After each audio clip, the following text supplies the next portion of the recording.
I'm here today to talk about a medication called Vivitrol.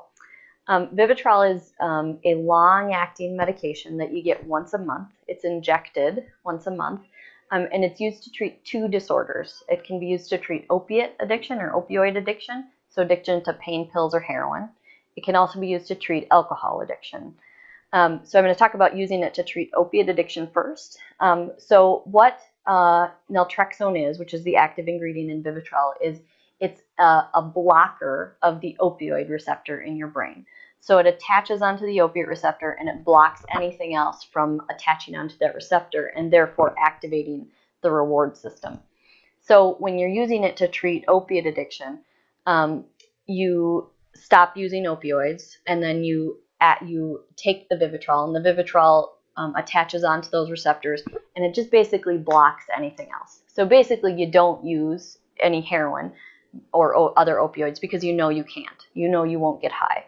And in that way, in theory, what it does is it creates sort of a negative, in the long run, it creates sort of a negative feedback loop so that you know you can't use, so therefore you don't use, and over time it decreases your cravings.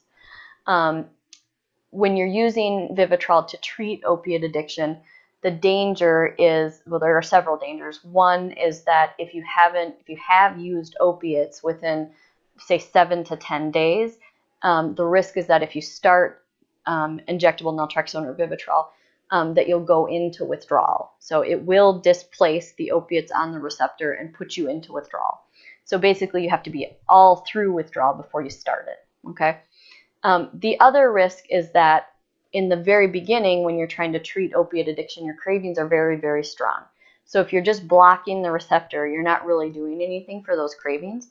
And so when at the end of the month, when your Vivitrol runs out, that's your biggest danger period to go and relapse. And if you have relapsed, you have a month of sobriety, and so you lose your tolerance. And so when that drops off, if you go use exactly the same as you were using before, you can overdose in that period of time. So those are some of the dangers with it. It does work. It improves the abstinence rate over no medication, but it's not as effective as medications like Suboxone or methadone.